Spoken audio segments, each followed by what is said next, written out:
This conference will now be recorded. Good morning, dear registered participants of AICTE Atal sponsored faculty development program on alternate fuels. Till now, we have completed 4 days of our FDP. That means 16 sessions we have been covered throughout this FDP till now.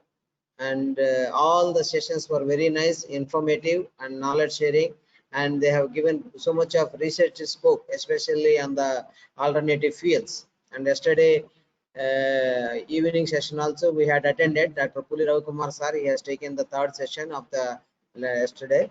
So, and through his session also we could know that so many inventions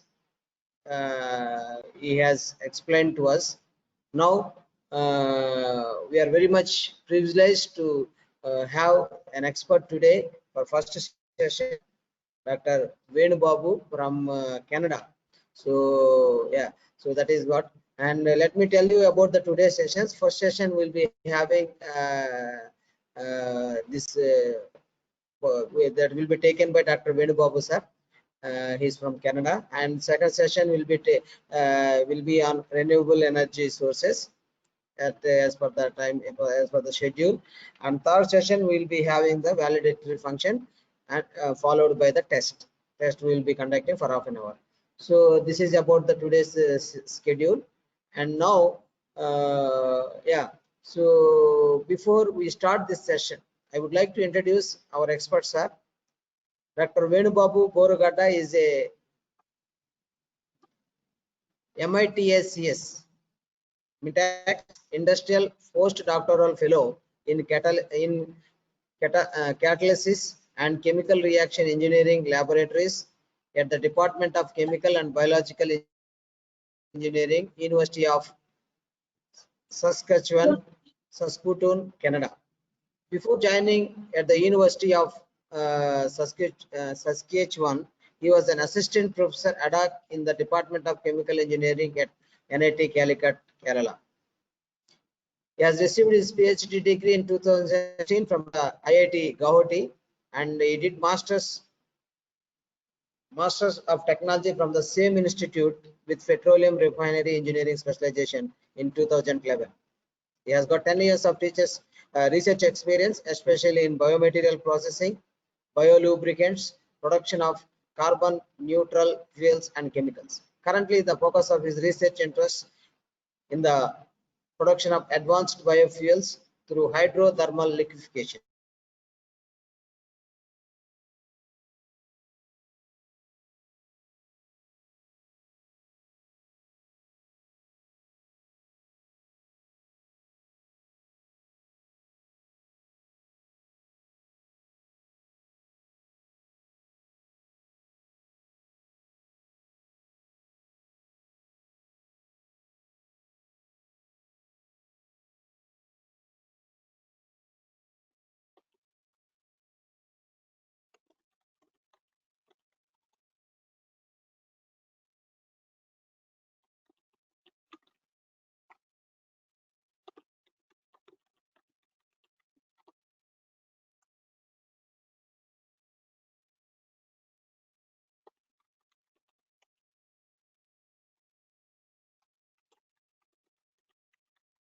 Energy, chemical engineering, communication, industrial crops, products, international journal, and industrial chemistry. So we would like to, we are very much privileged to have an expert, especially from Canada today. I give this time to Dr. Venu Babu to share his knowledge to us. So thank you, sir. Thank you once again. So yes, sir. Now we can go ahead, sir. Session. Yes. Okay. Good morning, everyone. Thank you, Dr. Srinivas, for giving me this opportunity. And thank you so much for the kind introduction. So I'll be sharing my screen with a PowerPoint. Can you see my screen? Yes, yes. Okay, good. Well, good morning, everyone. So I know it's morning in India, and for me it's 10:45 p.m. I hope I won't sleep during my session. So you can, by asking questions, you can keep me awake. And another thing is like I know virtual sessions are a little bit boring because we are not able to see each other. There is no proper interaction. But I wanted to make this presentation as a dialogue rather than a monologue. So I'll be asking some questions in between so that we can interact each other and then see what we are doing and what we are learning. I know for the last 4 days you have been learning a lot on alternate fuels. So in this session, I know among the participants, so most of the people are belong to the mechanical engineering background, and very few people are from a chemical engineering background. So I am from a chemical engineering background, but that doesn't mean that whatever I'm going to speak is not related to the mechanical engineers.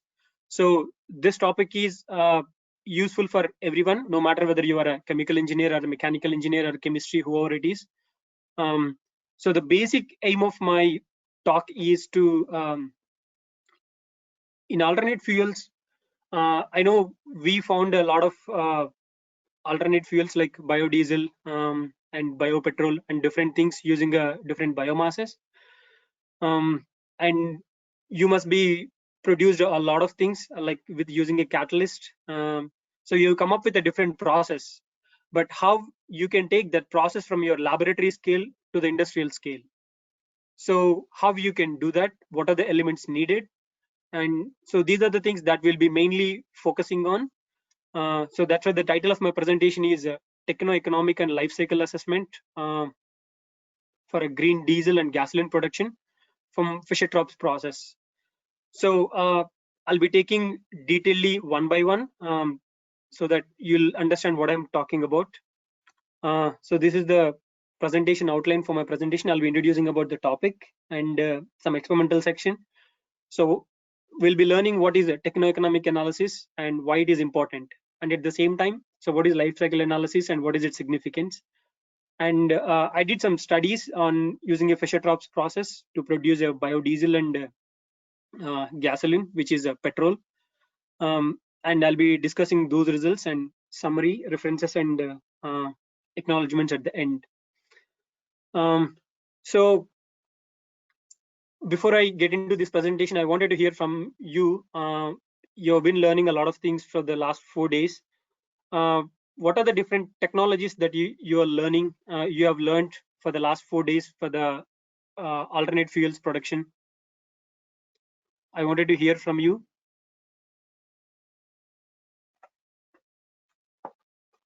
I think you have a freedom to unmute yourself and talk. Hello, sir. Yes. Sir. Good morning, sir. I'm Dr. Yogesh from Mysore. Oh, good. Yeah. Sir, I've learned biodiesel production from transesterification.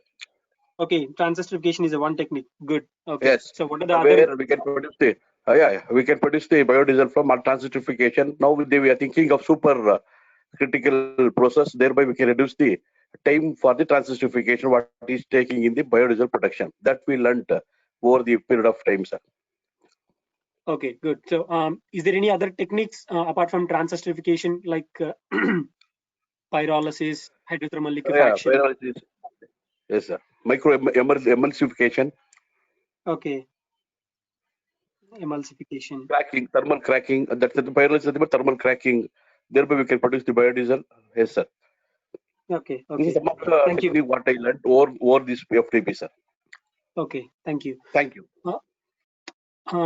Can anybody share the other things what you have learned, other technologies or other techniques for a biofuel production, apart from the transesterification and pyrolysis, emulsification, cracking? Any other technologies or processes?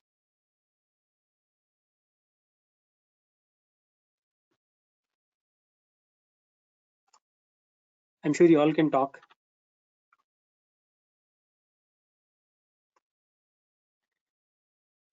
Okay. Well, thank you, sir, for Good sharing. morning, sir. Good morning, sir. Hi, good morning. Yeah. Good sir, plastic coil, processing of plastic coils. Yesterday we got a very good idea of Okay. taking the alternate fuel from plastic oil. Okay. Alternate fuels from plastics.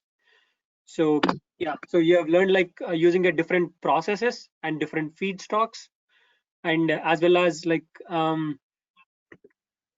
different technologies. So using all these technologies, how you can take these laboratory experimental results into the industrial level.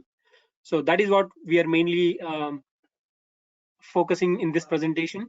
So how we can, many of you are doing research, and some of you are guiding your students. So you found out something innovative in your lab, or during your master's or PhD, you found something innovative. So you wanted to take this technology to the industrial scale. So what are the things needed in between is, first is the techno-economic feasibility. So for example, let's take an example of a transesterification. So you are using a waste cooking oil as a feedstock, and using a transesterification as a reaction, and you're using some catalyst and reaction conditions. So maybe you are able to produce biodiesel within 5 minutes, and that is the breakthrough you got from your lab. So now we wanted to take this into the industrial level. So what are the things needed is, so that technology, whatever you invented, should be technically and economically feasible. So that's the first thing. And the second thing is ecological feasibility, which means like environmental impact, how this process is impacting environmentally when it is taken from the laboratory scale to the industrial scale. So when these two parameters are fulfilled, then you can commercialize your technology or your product, right? So that's what we're gonna learn here. So the first thing is, what is techno-economic analysis and why it is important, and why it is needed, right? So as techno-economic analysis is it's a methodology to analyze the technical and economic tools, of performance of a process or a product or a service, right? So what are the technical needs and what are the economic needs are needed for a product development, like in the process of commercialization, right? And this techno-economic analysis is a process. We need a process modeling, like kind of a simulation, engineering design, or economic evaluation, right? So it needs these kinds of an example, like these some tools to understand the techno-economic analysis of a process, right? So basically what it does is,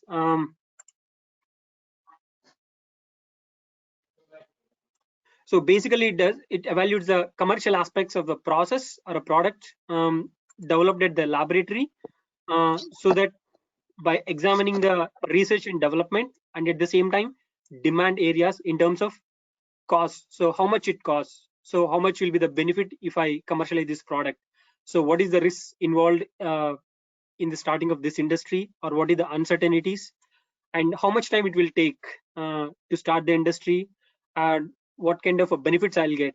So these are some of the techno-economic things that we'll come to know about a process. So when you do a process modeling or a engineering design, right? So techno-economic analysis, remember, always involves a process modeling or a engineering design. So this is very much important. Well, so let's take an example of a small popcorn, right? Let's say that you're going to start a popcorn industry, right? Or a popcorn business, right? So every day around 500 kgs of kernels you need to convert into a popcorn, right? I know there are different ways to make a popcorn, but just for an example's sake, I put a 3 different ways. So one is a microwave, so the other one is a popcorn machine, and the third one is a firewood. Well, now I wanted to hear from you. In a techno-economic perspective, which method is the best one to make a popcorn?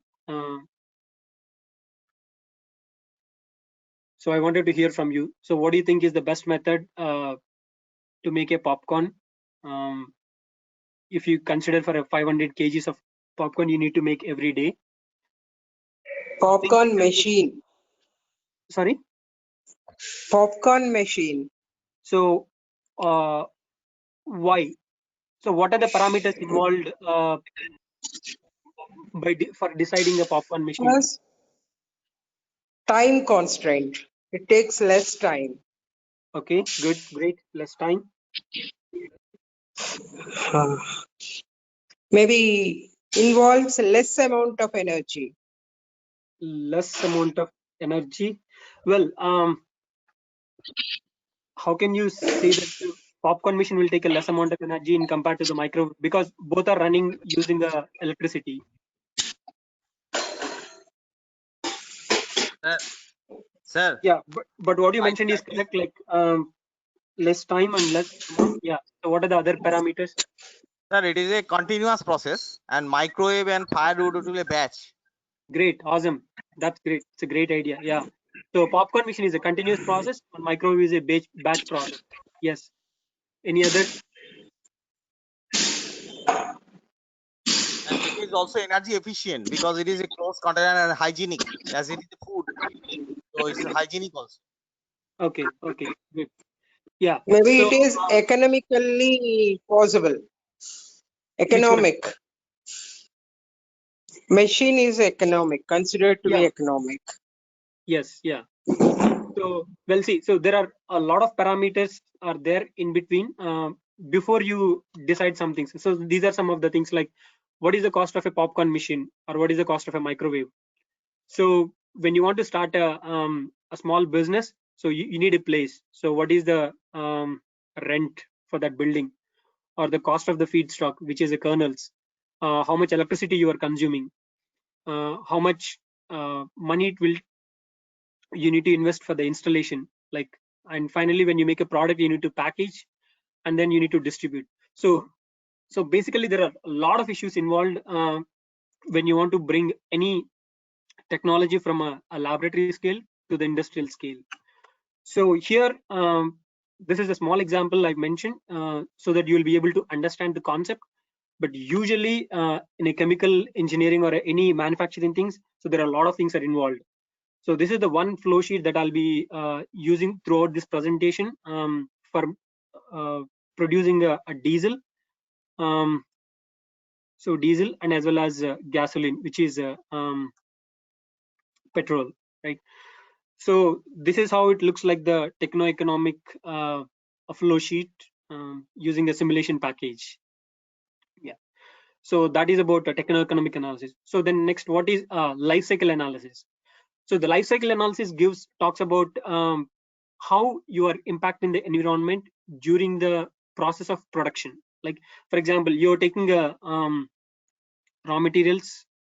Let's take an example of our popcorn. You took a raw material, which is a kernels, and then you're using some equipment, either popcorn machine or a microwave, and you're manufacturing, and then you're packaging, and then you're distributing, and then people are consuming, and then disposal. So during this process, what is the environmental impact and how we are impacting the environment through this process? So that's what we are going to understand from the life cycle analysis. So often life cycle analysis is called as like cradle to grave, so which means birth to death. So birth is like from starting from raw materials, so death is a disposal, which is a grave. But there are different methods, cradle to gate, or different other methods are there. So which means those methods are not considering the all processes. So they may be stopping at the packaging, so that's called one method. The other methods are stopped at the distribution, so that's called a different method. So depending on the inputs, what are the inputs and what are the outputs are coming from this process, so we will be able to understand how this process is impacting the environment. So that's what we go life cycle analysis will give us. So the another example is like, let's take, if you take any what are the impacts of 9,000 tons of a carbon dioxide or a 5,000 tons of a methane emission. So which is worse? So which is worse, and what are the potential impacts on global warming? So these are some of the things that we'll be focusing. So now you consider about popcorn example. So what do you in terms of a life cycle analysis, what do you think is the best process? Which process is the best in life cycle analysis?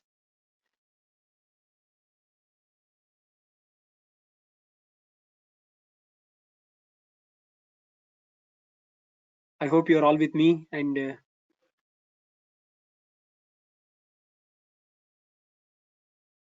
Sir, firewood gives lot of carbon dioxide. yeah, So that's that- good. So firewood leaves a lot of carbon dioxide. So yeah, that's great. How about so- microwave and popcorn machine? See, if it is that large scale, then popcorn machine is best. Is the best. Okay. Okay. So don't you think like popcorn machine is not releasing anything into the atmosphere? Everything will release. That we cannot avoid. Hmm. But this one, popcorn machine, all the way best because it is confined place and large scale and continuous. All the things, if you consider, the popcorn will be economical also. Okay. Machine will be Okay. economical. Good. If it is small Yeah. amount, then microwave may be okay. Okay. Okay. Great. Thank you. Thank you so much for your response. Yeah. So so basically, if we use a firewood, I'm sure we are polluting. So we're creating a lot of pollution. When you use a popcorn machine or a microwave, so both are consuming electricity. And here we need to look at this electricity. Is this electricity? What is the source of this electricity? So based on that, we need to decide. So that's the one thing on life cycle assessment, how we can think of, right? So so now I'll be talking about my process, what I worked on, which is a Fischer-Tropsch process. So Fischer-Tropsch process is a gas to liquid technology, which means we take the gas and we convert that into a liquid fuels using a Fischer-Tropsch process. So in order to produce a gas, so that's called as a syngas. In order to produce this syngas, so we can use any of these natural, either natural gas, which is methane, or a coal, or biomass. So these are the feedstocks, and these are the gasification is a technology or a technique or a steam reforming. So using these processes, you can convert these biomass into a syngas. So syngas is nothing but a hydrogen and carbon monoxide. So mixture of hydrogen and carbon monoxide is a syngas. So there are different ways that we can to produce a syngas, which is hydrogen and carbon monoxide. And when you mix these carbon monoxide and hydrogen in different moles, you can produce either alkanes or alkenes or alcohols, right? So these product distribution is tailored by the process conditions like temperature, pressure, residence time, and a catalyst. So if you want, based on these, if you want the alcohols production, you can use a different kind of catalyst and different process conditions, right? So that's a Fischer-Tropsch process. The work I'm presenting is we have a collaboration with EAJV Technologies. There is one company in Canada.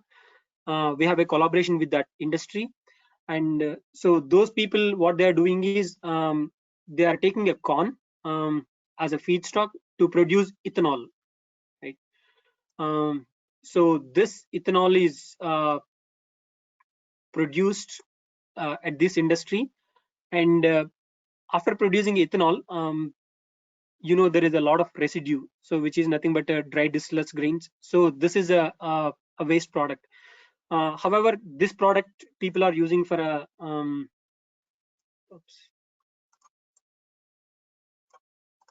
so this product can be used for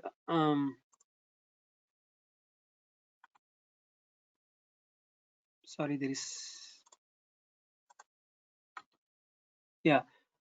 mainly used for a cattle feed. But even though they are used partly, they are using it as a cattle feed. However, there is a large amount is still left out. So this large amount can be converted into a biofuel using a Fischer-Tropsch technology. So the basic idea here is already there is an existed ethanol industry. In this existed ethanol industry, what we're trying to do is, so we are trying to attach a Fischer-Tropsch reactor, so that the water, the syngas is generated from there, so that can be fed into this Fischer-Tropsch reactor, and diesel and gasoline can be produced. So this is the basic concept. I just wanted to make clear so that you won't be confused what I'm talking about.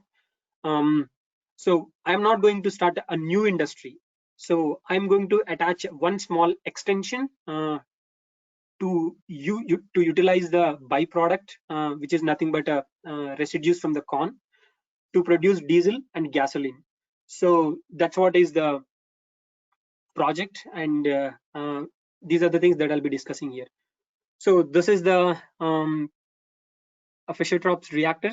So in this Fischer-Tropsch reaction, we are maintaining a 305 degrees Celsius temperature and pressure, and the catalyst is iron on carbon nanotubes. And so 2.5:1 is the hydrogen to carbon monoxide ratio. This is the ratio that we need to maintain. So these are all process conditions are optimized at the laboratory condition at the lab, and we have published a paper on this, so you can find the more details on this if you're interested. And so this is the basic Fischer-Tropsch reaction. As I said, hydrogen and carbon monoxide using a catalyst, it's giving some alkanes, and alkenes are paraffins or olefins. So this is a process.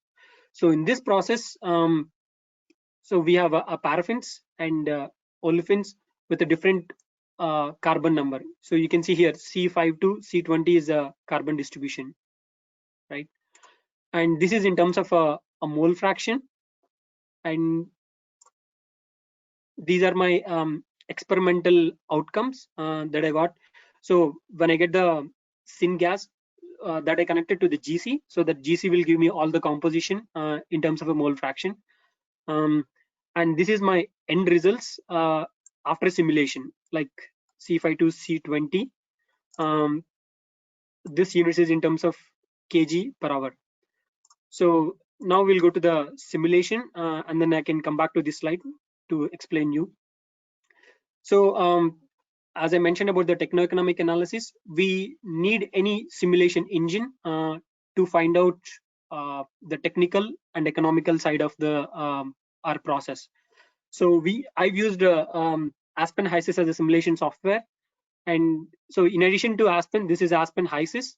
We also have a Aspen Plus. I'm sure many of you are familiar with these processes like Aspen HYSYS and Aspen Plus. And this is a heat exchanger design processes. So you can use any of these two in order to develop this process techno-economic model. I've used Aspen HYSYS here. So my production rate is 1000 kg of Fischer-Tropsch crude, and the simulation of all these process units like reactors, distillation columns, and everything is designed according to the Vasudevan and Ulrich. So this is a great book, very, very great book. If you get an opportunity, read this book. It's very simple and explained very well. So it's like why I'm saying simple is, for example, if you want to make a chicken biryani, you need to know the recipe, like what to add next, what to add next. So if you watch a YouTube for this recipe, you'll get a chicken biryani recipe. In the same way, if you want to design a techno-economic model for your process, if you can refer this book, I'm sure you'll be able to find everything. So it is that simple, right? So I highly recommend this book. It's very useful and simple to understand. Yeah. So this is the simulation engine, and with the help of this book, I have come up with all these outcomes. So now I'll take you to the a simulation. Just give me a second. I'm going to the other monitor.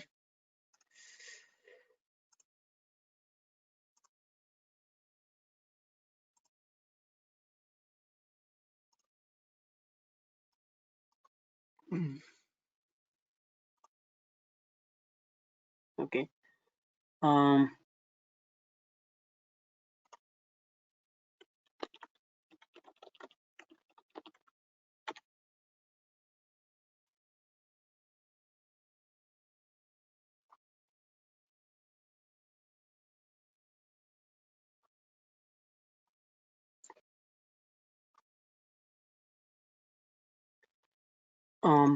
Can you all see my screen now? Sir, Can you able to see this design simulation software? yes, sir. Okay, good, thanks. Yeah. So I wanted to show you a little bit on this a simulation engine, like how we can do the simulation. Can it be made full screen? Well, actually, I'm doing a remote connection to my office computer. This is the maximum that I can do. Okay, now.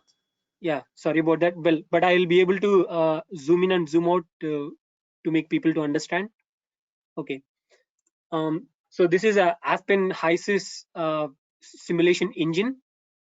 So in this engine, you have everything, all the links. For example, okay. So in my Fischer-Tropsch process, these are the feedstocks that I'm entering. Like basically, it's syngas is a composition of carbon monoxide and hydrogen. So these two and other gases, what are the gases are needed for me, right?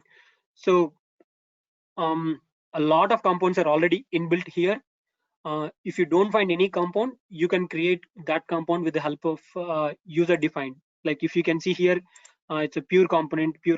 So these components are inbuilt in the simulation engine, but the other components are I have developed these components. So why I'm saying is because not everything is available in the simulation engine. So there are some things that we need to create, but we have a freedom to create everything here. Like let's say, for example, I'm searching for a water. Right? So you'll be able to find everything like, see, for example, I put hydrogen. So whatever the components are available with hydrogen, so everything is available here. So that's how you can search a compound and just enter. Well, since this is not a workshop, I won't be able to show a simulation engine completely, but I wanted to show you like how simple it is to do a simulation. And also you have a n number of videos in YouTube to learn, even if you don't know anything, right? So this is the compounds. I gave everything whatever is needed, and then let's come to the fluid packages. So fluid packages is nothing but what kind of reactions are taking place inside, like thermodynamic parameters. So I'm sure we all know what is like NREL method, Peng-Robinson method, ideal gas equation, SRK equation. So you can choose any of these methods, so that all the term equations will follow those thermodynamic inbuilt parameters, right? These are some kind of petroleum essays. If you're trying to work with the petroleum, you already have the petroleum essays. So for example, if you want to add anything, so you have everything here. Like for example, for India, it's a Bombay High. I'm sure we use a Bombay High as a petroleum essay. So, well, these are some of the things like how you can give an input in the properties section. And then next, you'll come to the simulation.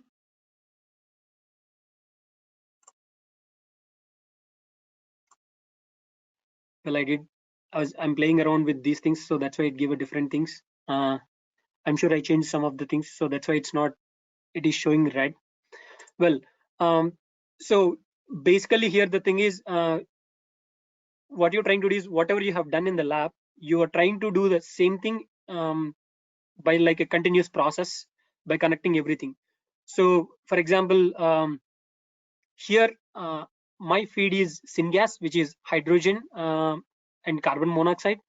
So this is a compressor. So using this compressor, I feed my gases, and then here it's a reactor. So from this reactor, a Fischer-Tropsch process is going on, and then there is some water and hydrocarbons is coming here. So I'm separating the water using a separation column, and then hydrocarbons are here. So in these hydrocarbons, I used a distillation column to separate like diesel and gasoline. So and then here everywhere I have what is the temperature, what is the pressure. I have a freedom to enter anything. Like for example, if you just double click, you will get So what is the inlet is a syngas, outlet is a heated syngas. So these are some of the small things that you can do, like how much is going inside. We need to enter all these things in terms of either mole fraction or weight fractions. So, and when everything is done here, you also can see here like a capital US.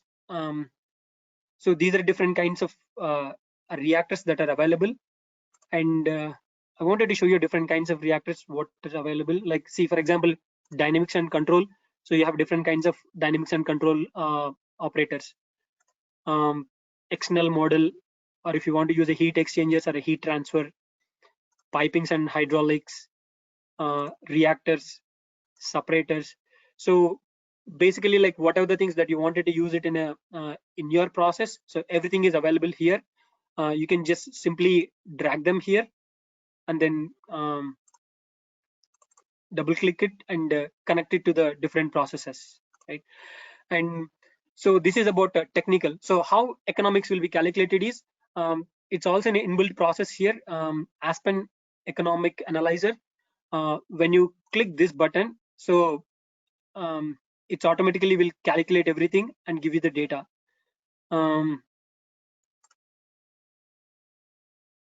So this is calculating economics. So see, the capital investment is 9,536 US dollars, and for the utilities you have to pay this much. So, and it also talks about energy savings. So how much energy is needed. So it will give you about economics, energy, and exchanges. I did something wrong in the simulation while I was showing it to you, so that's the reason why it is red and deactivated.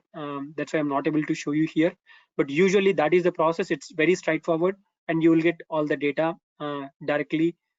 You can export into a Excel sheet or a Word so that you can do all the calculations, right? So this is what I just wanted to show you, how a simulation can be done using any simulation engine for a techno-economic analysis. So I'll be using another screen now. Okay.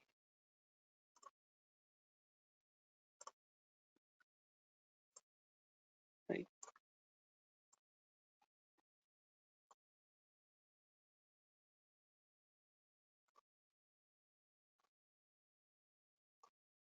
Okay. So when we are calculating money cost estimation for in an Aspen simulation, so we have different kinds of costs. So basically, the first thing is a fixed capital investment, like how much you need to spend in order to purchasing equipment, like purchasing equipment or installing the equipment, piping, civil, instrumentation things. So administrative and overheads. So for all these things, how much it will cost. So that's a fixed capital investment. And we also calculate further costs like manufacturing cost. So how much money it will cost for a cost of utilities like electricity or a raw material cost. So what is the cost? And indirect costs like overheads. You need insurance when you're starting an industry, and there'll be a lot of taxes, and also like general costs like administrative cost, research and development, marketing. So these are some of the things we need to include when we're doing a cost calculations.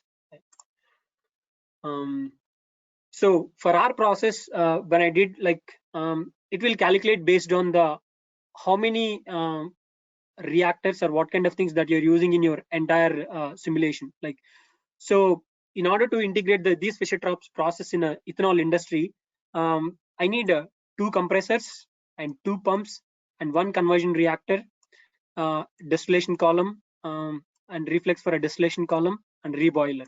So these are the pieces of equipment that I need in order to integrate my Fischer-Tropsch process in ethanol industry, right? And what is the total module cost? In order to, the basic cost of the module is this much, and then auxiliaries is nothing but how much money is needed to install that piece of equipment, right? And this is the total cost. So when you sum up the total module cost and auxiliary facilities, you'll get a grassroots capital, right? So this is about the equipment what we needed. And secondly, so what is the manpower needed? So how many number of operators are required to run this Fischer-Tropsch process, right? So if you have a pumps, you need a for 2 pumps, you don't need any operators, because pumps, they can run by themselves, so you don't need any operator, right? And these splitters, condensers, so some of the things they need manual monitoring, like it's a 0.2 and a 0.02. So these numbers I got it from the Vasudevan and Ulrich book. So as I mentioned, so there it is clearly mentioned, so which equipment needed what manpower monitoring, right? So when I sum up all these things, so it came around 1.2, which is nothing but like around 2 people. So for this extension of a Fischer-Tropsch integrated process, if I have 2 people, that's more than enough to run this process, right? So it's telling in terms of technical and economical. So in both the aspects, now we have the data, right? So as I mentioned earlier, this is the total capital investment that we needed to establish that extension to the ethanol industry, and these are the manufacturing expenses. Excuse me.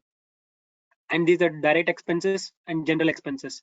So these are the 4 different types I've mentioned earlier. So these are the expenses that we can see. These are all like in terms of US dollars per year. And how about the annual profit? Let's say, so if I install this one, how much is the annual profit before taxes and after taxes, right? So I calculated this is after taxes, and also what is the internal rate of return. So how much money I'll be getting, how much percentage annually, right?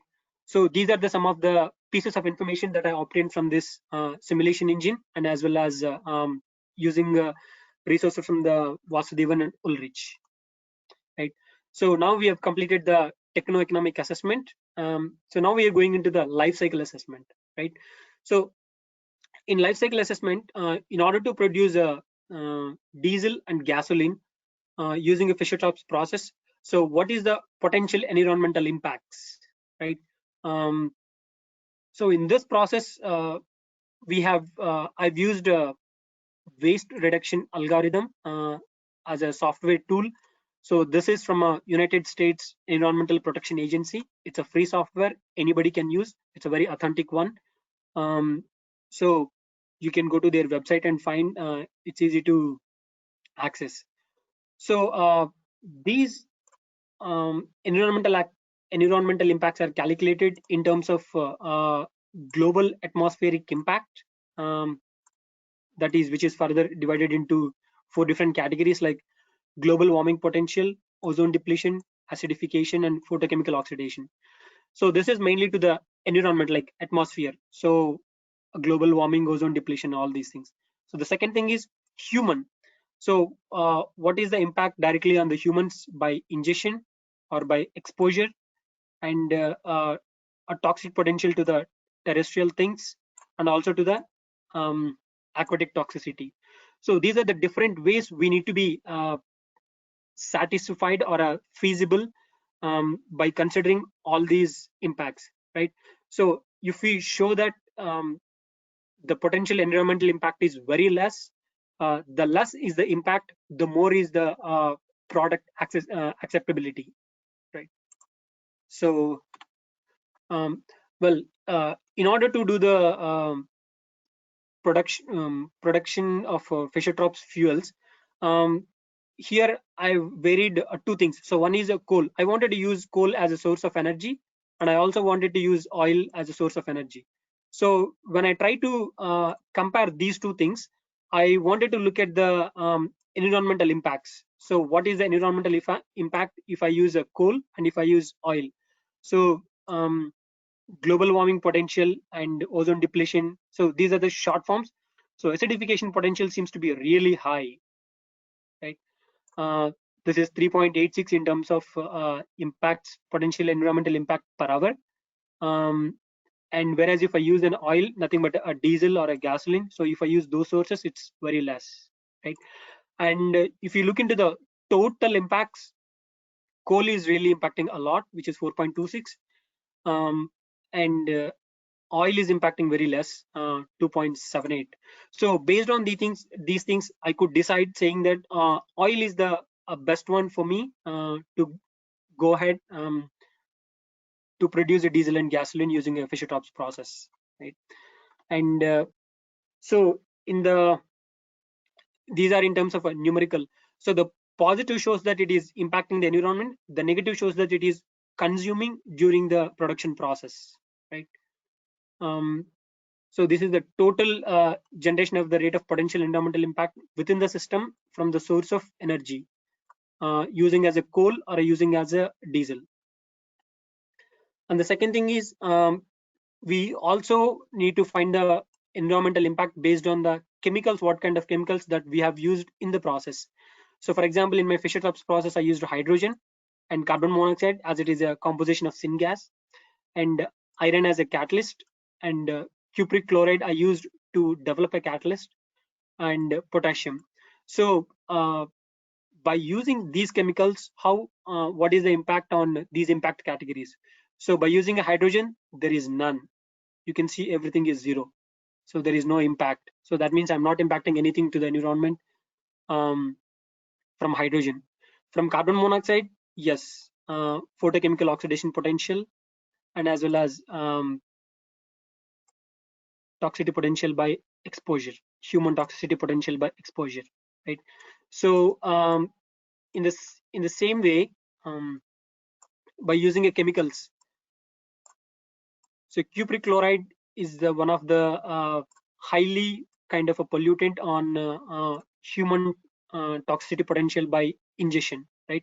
So now I know that these are the components are impacting too much. So now I have a freedom to think how is there any other chemical instead of cupric chloride where I can reduce this impact. Like for example, instead of cupric chloride, I may be using a sodium hydroxide. So if I use sodium hydroxide, what is the impact here?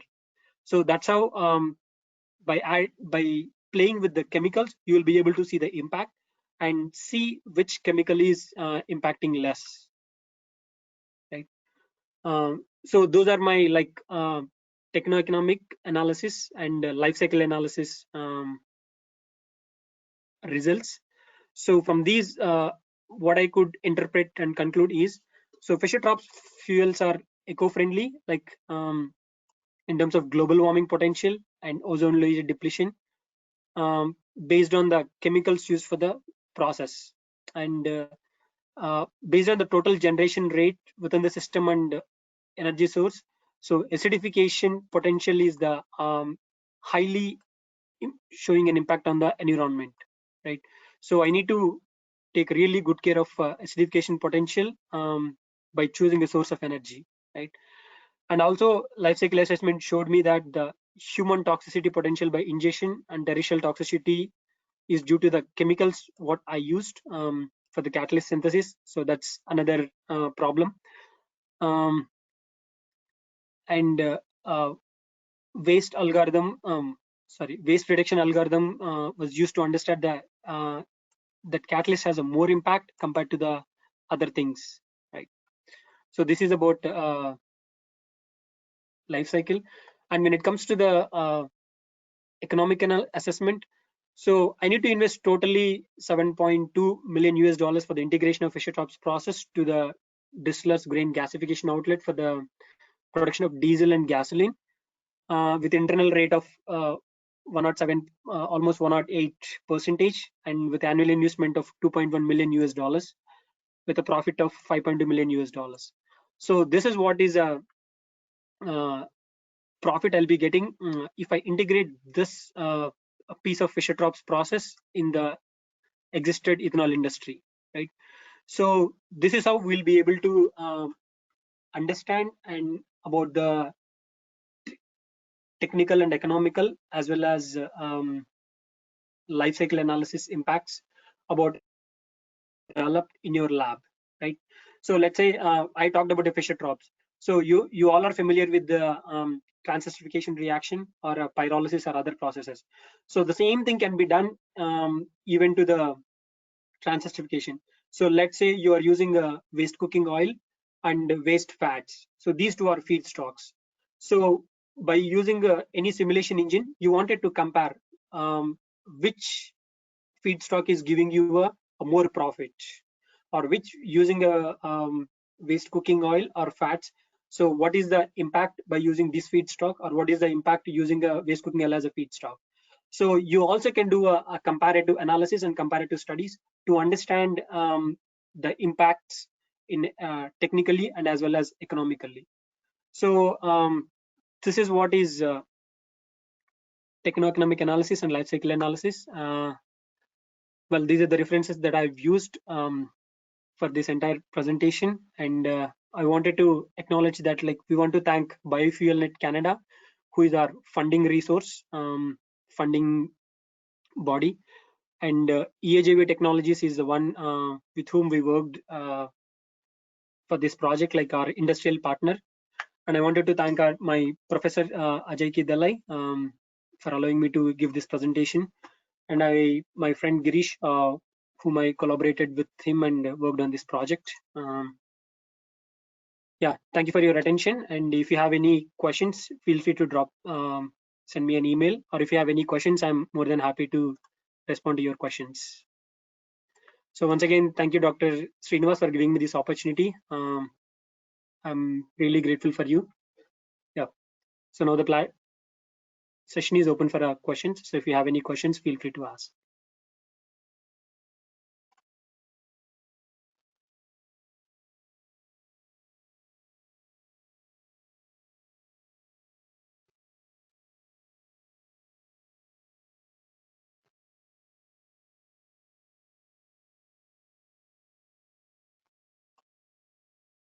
So how is Okay, the sir. future of biodiesel, sir? Well, if you try to compare the with the, if you are competing with the already existed diesel and petrol,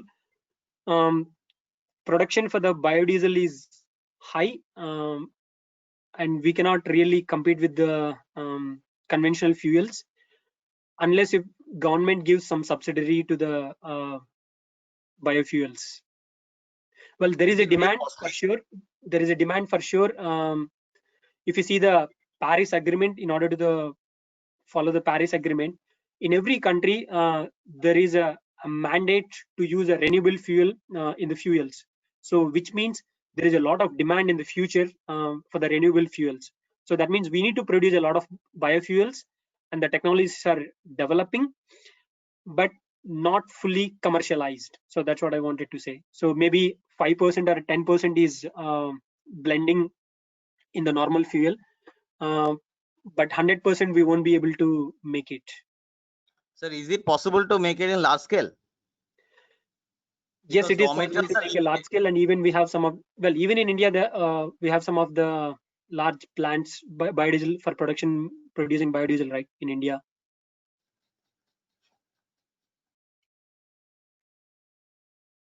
It is possible, and there are some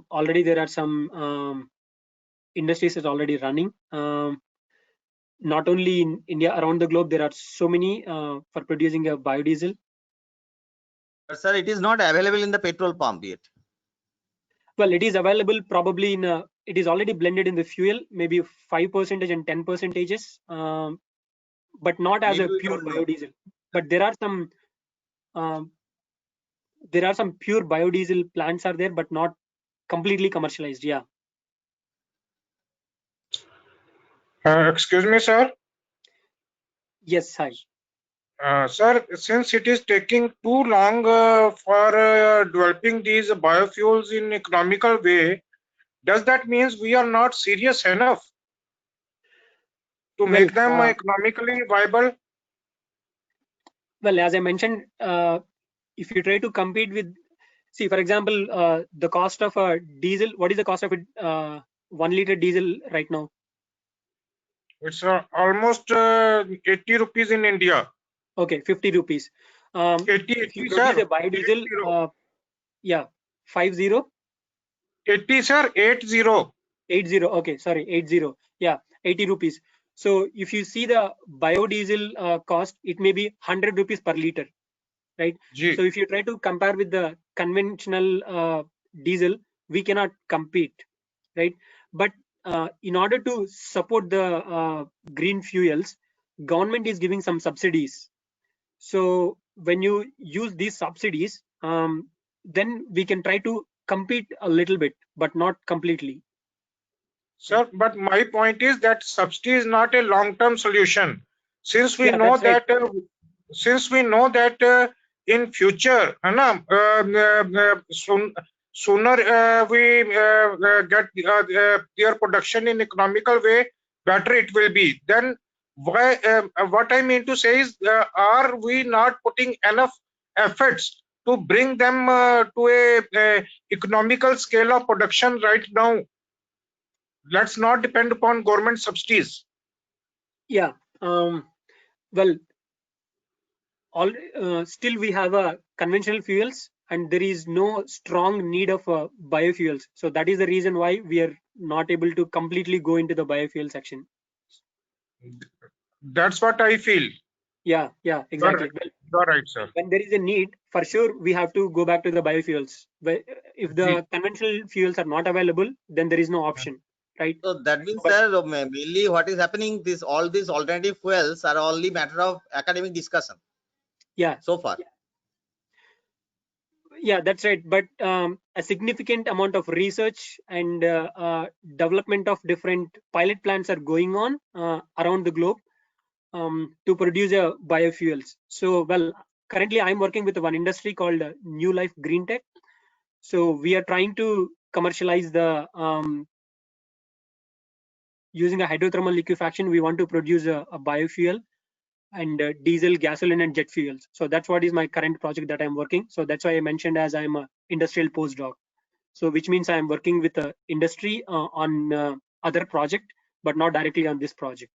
So what I wanted to say is it's not only limited to the technical discussions, but there is amount of efforts are already in place. It's going on, right?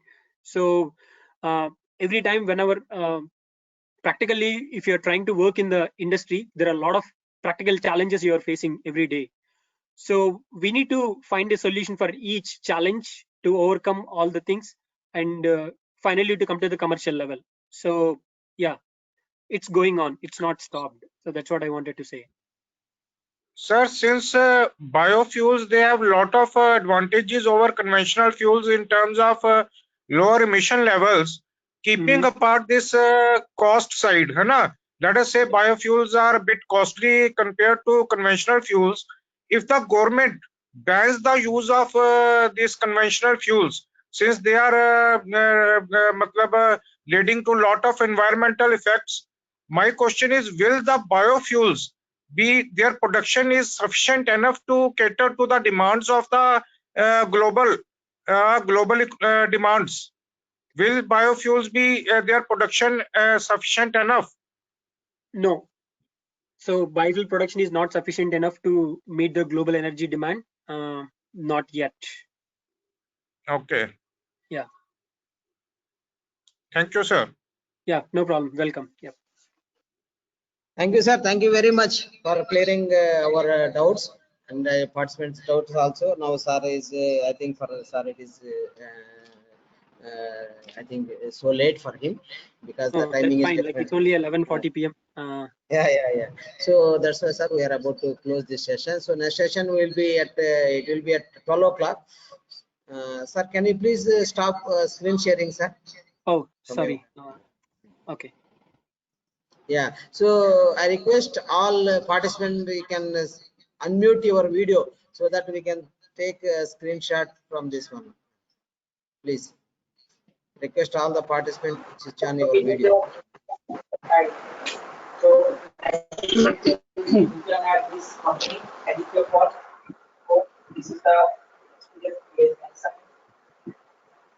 so the mechanical engineering this we can have the of your return, you have done that as you have mentioned this classes in HVAC in your Concordia University.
Okay, sir. Thank you very much. Thank you for joining, sir, in this session. So, second session will be starting at 12 o'clock, and that will be a renewable brief review about the renewable energy sources. Maybe I will be taking that session. So, yeah. So today at 3 o'clock, our validatory function will start. Maybe I think initially we thought of keeping 3 to 3:30. Some management people, they will speak about this FDP, but I don't think they will be coming. But that's why we may start the exam maybe at 3:30 also, not 3:45, 3:30. So I request all, please join at least by before 3:30 for the evening session, Sir, so but that we can conduct the excuse me, exam sir. as early as possible. Yes, sir.